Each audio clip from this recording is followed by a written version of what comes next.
Let me tell you about the day my world collapsed in a single WhatsApp notification.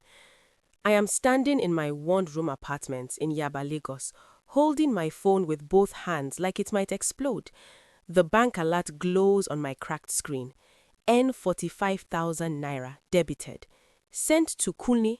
Again, this time for his business registration that would finally make us partners in the logistics company he kept promising.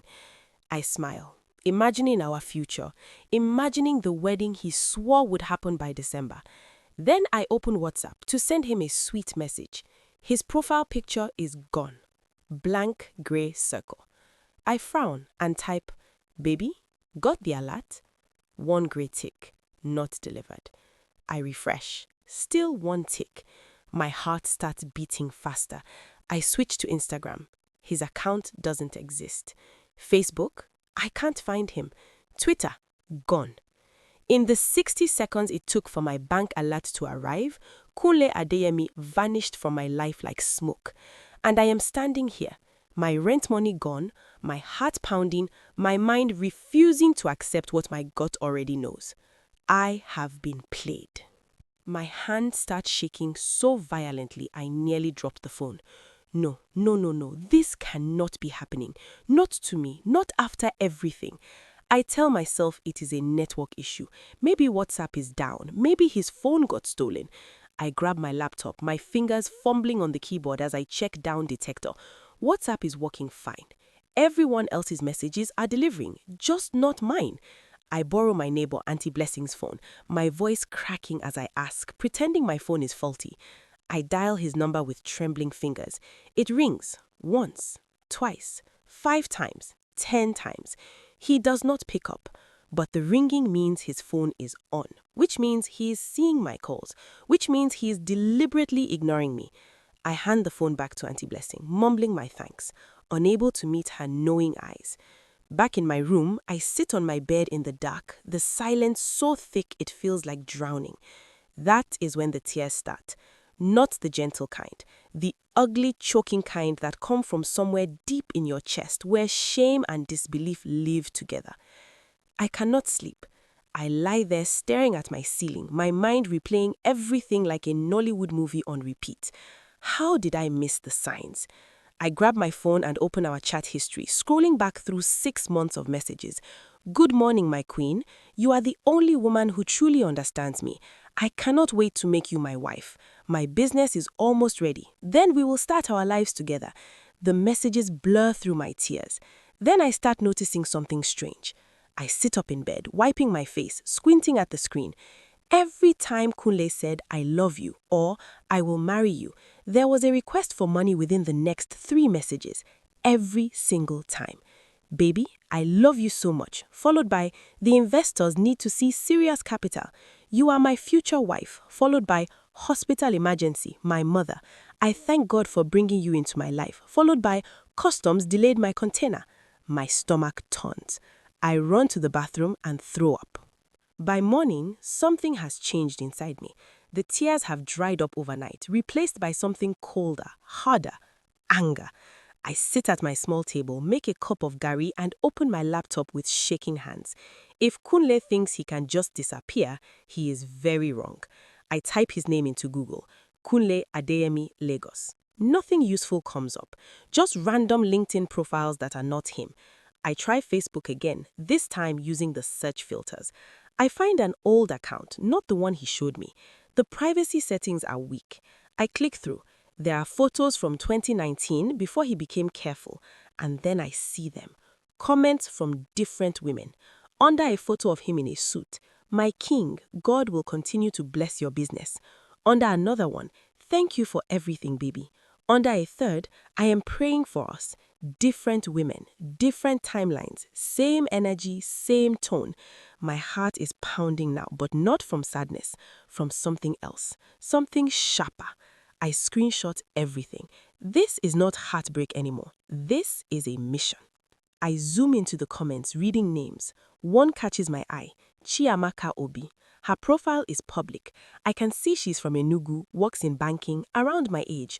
Under Kunle's post from 8 months ago, she wrote, "You promised me, don't disappoint me."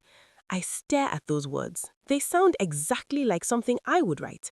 I click on her profile and scroll through her photos. My blood runs cold when I see it. A post from 6 months ago. She's at a restaurant alone, looking sad, and the caption says, "When you realize you have been loving a ghost." The comments under it are from her friends. "Sorry babe, men are scum. You will find better."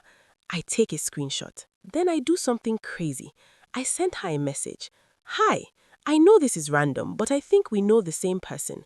Kunle Adeyemi." I hit send before I can change my mind. My heart is racing as I wait. 3 minutes later, 3 dots appear. She is typing. Chiamaka's reply comes through and my hands freeze over the keyboard. Oh my God, you too? Those 3 words confirm everything. I feel my chest tighten, but I force myself to type back. "Can we talk, please?" Within seconds, my phone rings. It's her. I pick up, my voice shaky. "Hello?" Her voice is quiet, tired, like someone who has cried too much. "He did it to you too, didn't he?" I nod, forgetting she cannot see me, then whisper, "Yes." We talk for 2 hours straight. She tells me about how they met on Instagram. He sent her a DM calling her beautiful, just like he did to me. How he promised marriage within 3 months, just like he did to me. How he had business problems and family emergencies that needed money, just like he did to me. She sent him 30,000 naira in July for his mother's hospital bill. I sent 25,000 naira in August for the same mother's surgery. We realize, sitting in our separate cities, that Kunle probably doesn't even have a living mother, or a sick sister, or a delayed business deal. Everything was a script. Chiamaka's voice cracks over the phone. "He told me I was the only one who understood me." I close my eyes because I remember Kunle saying the exact same words to me, his voice so sincere I believed every syllable. He told me that too, I whisper. We sit in silence for a moment, the weight of our shared foolishness pressing down on both of us. Then Chiamaka says something that makes my stomach drop. "I think there are more of us." She tells me about a girl named Ngozi who commented on one of Kunle's old posts, using heart emojis and calling him my love. When Chiamaka messaged her months ago out of curiosity, Ngozi blocked her immediately, the reaction of someone hiding shame. "She probably thought I was another side chick," said Chiamaka bitterly. "She didn't know we are all side chicks." I laugh, but it's a hollow sound. We exchange screenshots, comparing timelines. He was with her in July, with me in August, probably with someone new in September. He rotated us like shifts, like we were jobs, not people. We are still on the phone, trading stories like war veterans, when my WhatsApp suddenly lights up. New message, unknown number. My breath catches. I know who it is before I even open it. "Chiamaka, hold on," I whisper. I tap the message. It's him, Kunle. "Baby, I'm so sorry. Something terrible happened. I was kidnapped on my way to Abuja. They took my phones, my wallet, everything. I just managed to escape. I've been in hell. Please, please forgive me. I love you so much. I will explain everything." I read it twice, my mouth hanging open. The audacity, the sheer breathtaking audacity of this man. I screenshot it and send it to Chiamaka. "He just texted me," I say, my voice shaking, not with sadness, but with rage. Chiamaka is silent for 3 seconds, then she starts laughing. Not a happy laugh, a dark, bitter, disbelieving laugh. "He sent me the same message 2 months ago," she says, word for word, even the kidnapping part. Something inside me snaps. Not breaks, snaps, like a bone setting itself back into place. I'm done crying, I'm focused. I stare at Kunle's message, my jaw clenched so tight it hurts. Chiamaka is still on the line, breathing heavily, and I can tell she's just as angry as I am. "What are you going to do?" she asks. I think for a moment, then a plan begins to form in my mind. "I'm going to play along," I say slowly. Chiamaka sucks in a breath. "Are you serious?" "Very," I reply, my fingers already moving across the screen. I type back to Kunle. "Oh my God, baby, are you okay? Where are you now? Are you hurt?" I hit send and watch the message deliver. 2 blue ticks. Then almost immediately he is typing. My phone buzzes with his reply. "I'm in Ibadan, stranded, no money, no phone. I borrowed this phone from a Malam baby. I need your help. Just transport to get back to Lagos. 15,000 naira. I swear I will pay you back. I read it out loud to Chiamaka. She groans. He's unbelievable. Oh, I'm going to give him what he wants, I say, my voice cold. But first, I need evidence. I text Kunle back, my fingers steady now, my mind sharp. Of course, baby, I will send it. But first, I need to make sure it's really you and not someone pretending. Can you send me a voice note and maybe a picture of where you are? There's a pause. I hold my breath. Then my phone buzzes. He has sent a voice note. I play it on speaker so Chiamaka can hear. Kunle's voice fills my room, smooth and apologetic. Baby, it's me, I swear. I know you are scared, but I'm fine now. I just need to get home to you. Please trust me.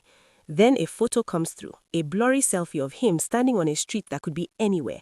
Then a short video panning across a busy Ibadan road. He has no idea what he has just done.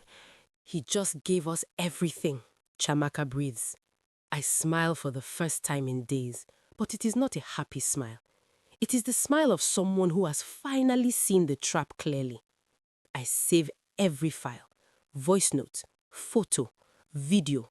I open my Google Drive and create a new folder. Kunle Adeyemi, evidence. I upload everything. Now, I tell Chamaka, let us find the others. Finding the others is easier than I expected. Chamaka sent me screenshots of 2 more women who interacted with Kunle's posts, Ngozi from Enugu and Fatima from Kano. I message both of them carefully, explaining who I am, what happened, and asking if they have similar stories. Ngozi responds within an hour. I have been waiting for someone to believe me. Fatima takes longer, but when she replies, her message is just 3 words. He destroyed me. We create a WhatsApp group, just the 4 of us. Chamaka suggests we call it the Sisterhood. At first, no one wants to talk.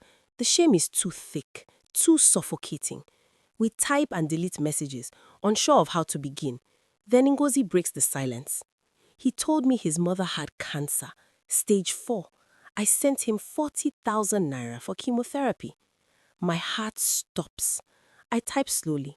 He told me the same thing. Chamaka sends a screenshot. Me too. Same story, same amount. Fatima's message comes last. He said his mother died. I sent money for the funeral. We all go silent, staring at our phones, the horror sinking in. Kunle's mother is either the unluckiest woman in Nigeria or she does not exist at all. We spend the entire weekend comparing notes, and what we discover is not just shocking, it is surgical. Kunle does not just scam randomly. He plans, he studies, he strategizes. Ngozi works in civil service, paid on the 25th of every month. Kunle hit her up on the 26th. I work in a private company, paid on the 30th. He contacted me on the 1st. Chamaka is a banker, paid mid-month. He messaged her on the 16th. Fatima is a teacher, paid at month end. He called her on the 2nd. He knows exactly when Nigerian women get paid, and he strikes immediately before the money enters the family budget. But it is worse than that. He tailors his approach to each of us. With me, a Yoruba woman, he used Yoruba proverbs and called me Iyawumi. With Chamaka, an Igbo woman, he spoke a bit of Igbo and called her Adaeze. With Fatima, a Hausa Muslim woman, he quoted the Quran and wished her Juma Mubarak.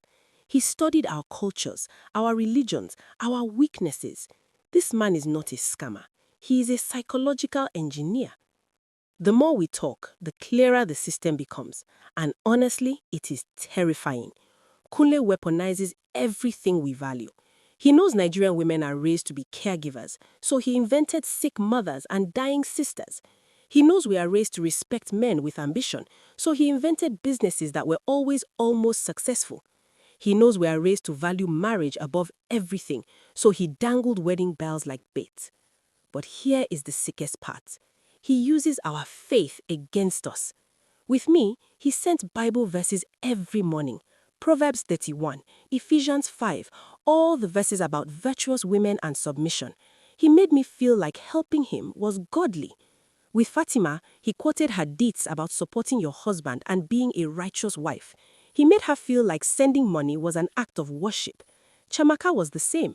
He told her God brought them together, that their meeting was destiny, that doubting him was doubting God's plan. I feel sick. This is not romance fraud. This is spiritual manipulation.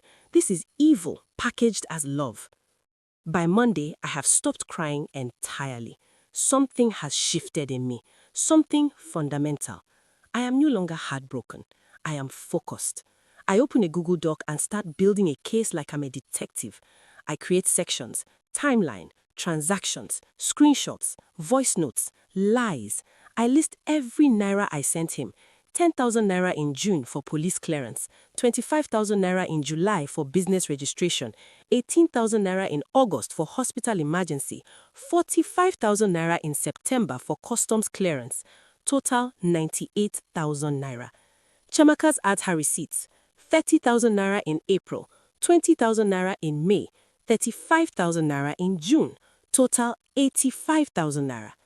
Fatima's breaks my heart. She's a teacher earning 45,000 naira monthly, and she sent him 78,000 naira over 5 months. She borrowed money from her cooperative society. Her colleagues were asking questions. We calculate the total. Just the 4 of us, 411,000 naira. And we know there are more women. How many, we cannot imagine. This man has built an empire on broken hearts. While I'm organizing the evidence, Kunle is getting nervous. He senses something is wrong. My phone buzzes with a new message from him.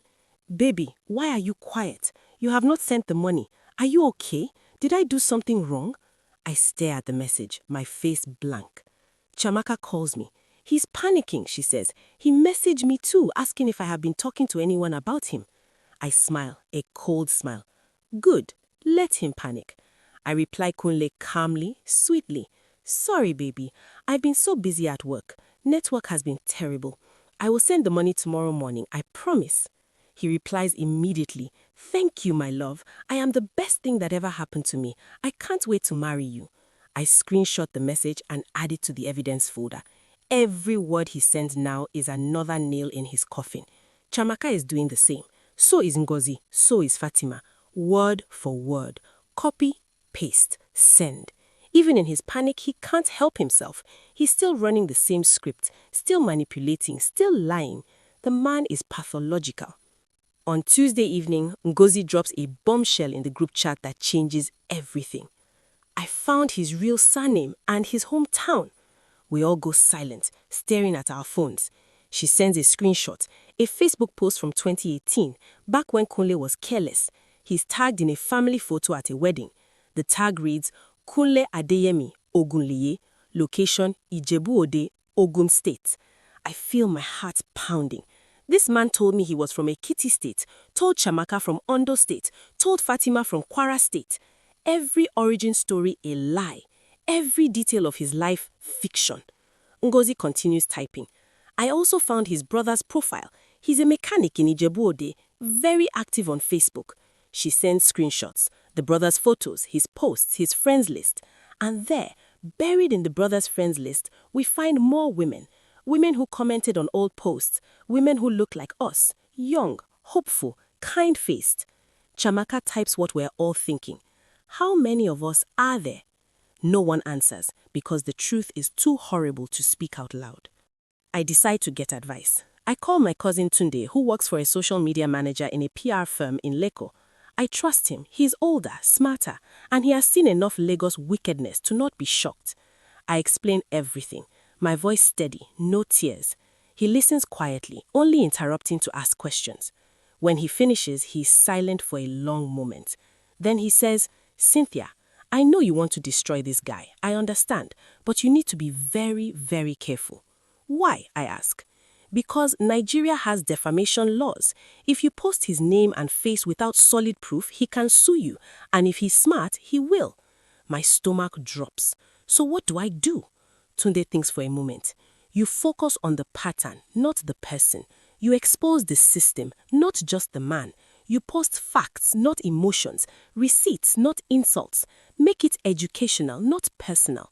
That way you protect yourself legally, but you still warn other women. I grab a pen and start taking notes. This is no longer about revenge. This is about precision. The Sisterhood meets online, a Zoom call at 10 p.m. when we're all off work. 4 faces on the screen, all of us exhausted, all of us angry. We decide to craft a post together, something that will go viral but will not get us in trouble. Chamaka, who studied mass communication, takes the lead. We don't mention his name, she says firmly. We describe the method, we show the pattern, we let people connect the dots. We work for 2 hours, writing and rewriting, debating every word. The final post reads, "A romance scammer targeting Nigerian women. Here is how he operates." We list his tactics without naming him: the marriage promises, the salary period timing, the fake emergencies, the cultural manipulation, the rotating girlfriends. We attach blood screenshots, no faces, no names, just facts. At the bottom we add a warning: if you are dating a man who fits this description, please be careful. You are not alone, you are not the only one, and you are not crazy. Ngozi reads it out loud on the call. Her voice is shaking. "This is perfect," she says. I agree. Fatima adds, "When do we post?" I look at the time, 11:47 p.m. Now, I say, we post it now. We choose a popular Facebook group called Niger Women Support Niger Women. 150,000 members, very active, full of sisters who warn each other about everything from bad makeup artists to dangerous men. I create a fake account using a random name and a generic profile picture. My hands are trembling as I copy the post and paste it into the group. I hover over the post button for 5 seconds, my heart pounding. Then I press it. The post goes live at 11:52 p.m. on a Thursday night. We all sit on the Zoom call, refreshing the page, watching in real time. The first comment comes in 2 minutes later. "This happened to my friend." Then another: "I know someone like this." By midnight, 15 comments. By 12:30 a.m., 50 comments. By 1 a.m., the post has 200 reactions and 100 shares. We are all staring at our screens in shock, watching it spread like wildfire. Women are tagging their friends. "Babe, read this. Does this sound like that guy you were dating?" By 3 a.m., the post has over 1,000 shares. By morning, over 3,000. The comment section is a war zone of women sharing their own stories, warning their sisters, exposing similar patterns. We have opened a door that cannot be closed. Friday morning, 6:15 a.m., my phone rings. Unknown number. My stomach drops because I know exactly who it is. I pick up, my hand surprisingly steady. "Hello?" Kunle's voice explodes through the speaker, panicked and furious. "What did you do? Why are people messaging me? What am I getting threats? What is going on?" I do not say a word. I just listen to him spiral. "Baby, please, talk to me. Whatever you heard, it is a lie. People are trying to destroy me. You know me, you know my heart, please." I stay silent, and the silence is a weapon. He keeps talking, his voice getting more desperate, more frantic. "I can explain everything. Just tell me what you heard. Who told you what? Baby, please, I love you. You cannot do this to me. You cannot believe lies." Finally, I speak, my voice cold and clear as ice. "Kunle, you should have thought about this before you lied to me, before you lied to all of us." I hear his breath catch. "All of? What do you mean all?" I smile, even though he cannot see me. "Goodbye, Kunle." I hang up. It is the most powerful thing I have ever done. Kunle does not give up. Over the next 3 days, my phone becomes a graveyard of his desperation.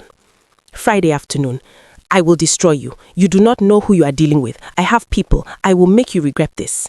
Friday night: "Baby, please. I am sorry. I made mistakes. Can we talk? Please."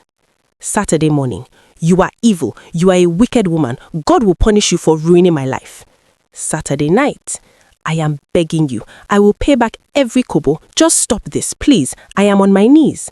Sunday afternoon: "I love you. I always loved you. You were different. You were special. Please remember what we had." Each message is a different strategy. Threats, apologies, insults, love bombing. He is throwing everything at the wall to see what sticks. But I do not reply to any of them. I just screenshot each one and add it to the evidence folder.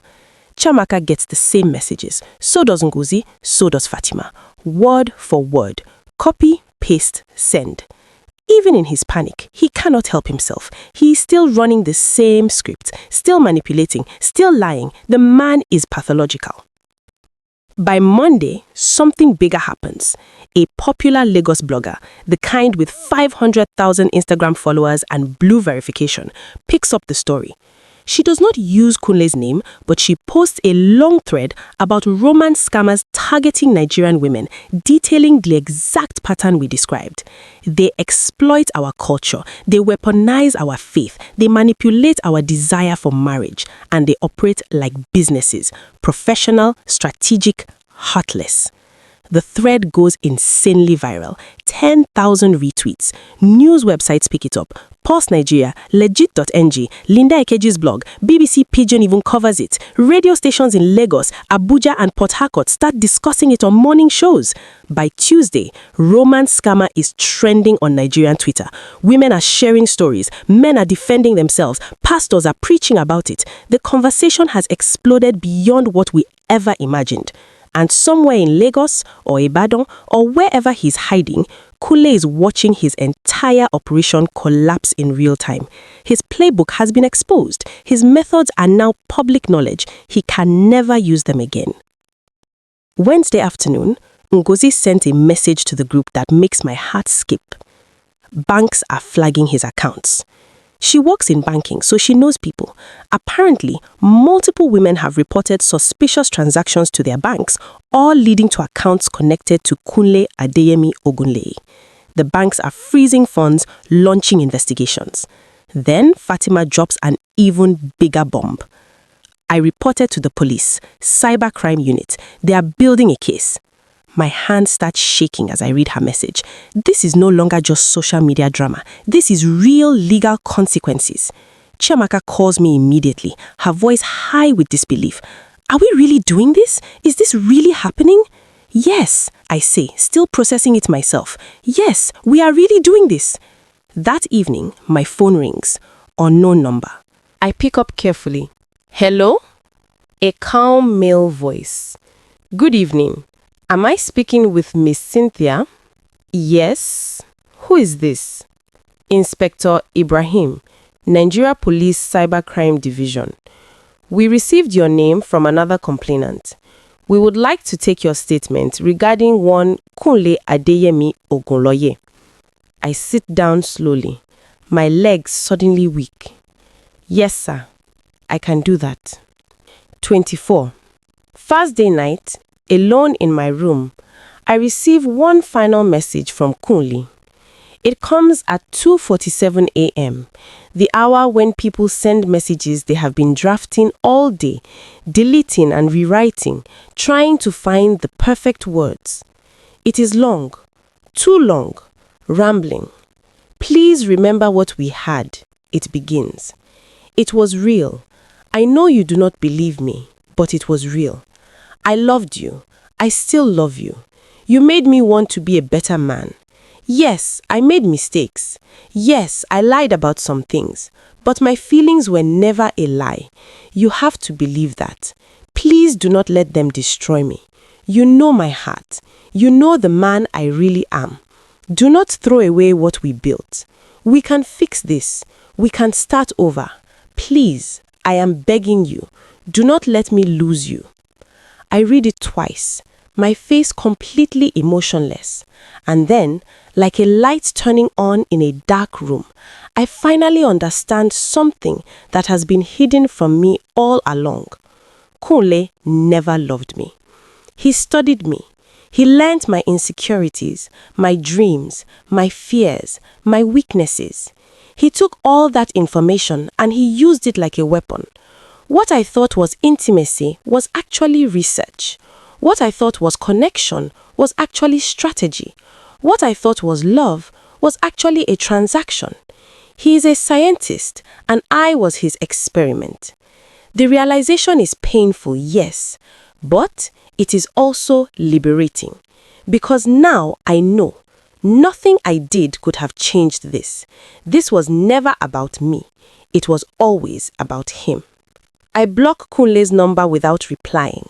I delete our photos from my phone, not out of anger, but out of closure. I keep only the evidence folder stored safely in the cloud for the police investigation. The Sisterhood group chat is quieter now. We have said everything we needed to say. We have cried, we have raged, we have planned, we have won. Chiamaka posts a final message before we archive the group. Thank you all for believing me when no one else did. Thank you for making me feel less alone. We all send heart emojis. Then, one by one, we leave the group. Not because we are running away, but because we are ready to move forward, lighter now, stronger. I sit on my bed, looking at my small room in Yaba.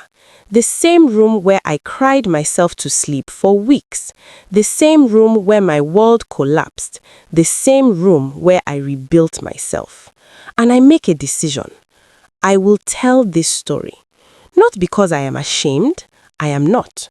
Not because I want pity. I do not. But because somewhere in Nigeria right now, a woman is receiving a DM from a handsome stranger. A woman is falling for promises that sound too perfect. A woman is sending her last money to a man who calls her queen. And she needs to know that she is not alone. That love can be weaponized when silence and shame protect the wrong people. That if your relationship feels like a transaction, if promises come with price tags, if your gut is screaming but your heart is drowning it out, listen to your gut. And if you cannot walk away alone, find your sisterhood. Because we are out here, we have survived, and together we are protecting the next woman before she becomes the next victim.